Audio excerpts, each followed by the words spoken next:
主播观众带您关心台北市议会的最新状况。今天下午呢，台北市议会是展开了在停会2周之后展开了市政总质询，而台北市长柯文哲也是在确诊之后出关的第一天就来到市议会来进行备询的动作。而可以看到呢，柯文哲其实还是有一些咳嗽症状，是频频的来捂住嘴巴来咳嗽，然后也来喝水这样子的状况哦。那么呢，台北市议员今天有问到说，在北市呢是所有的6都县市里面呢，幼儿打疫苗呢最低的这个施打率。那柯文哲也说到哦，其实是需要家长的同意。我们来听一下稍早访问。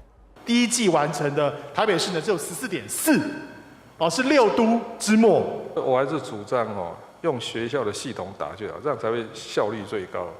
是说学校打完了，你其他的才去诊所来医院，原则上是在学校就全部打完。我们这个礼拜就全部在学校打完了。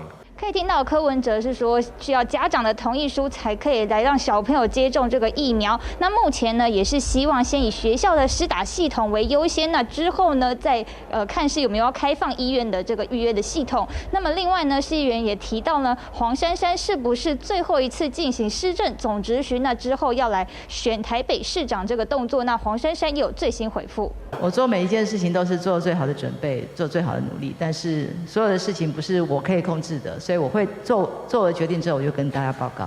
可以听到黄珊珊是对于这个选举的问题呢，都先不回答，但她强调说自己都是会做好最好的决定，也都会倾听市民的声音。那以上是我们掌握到最新状况。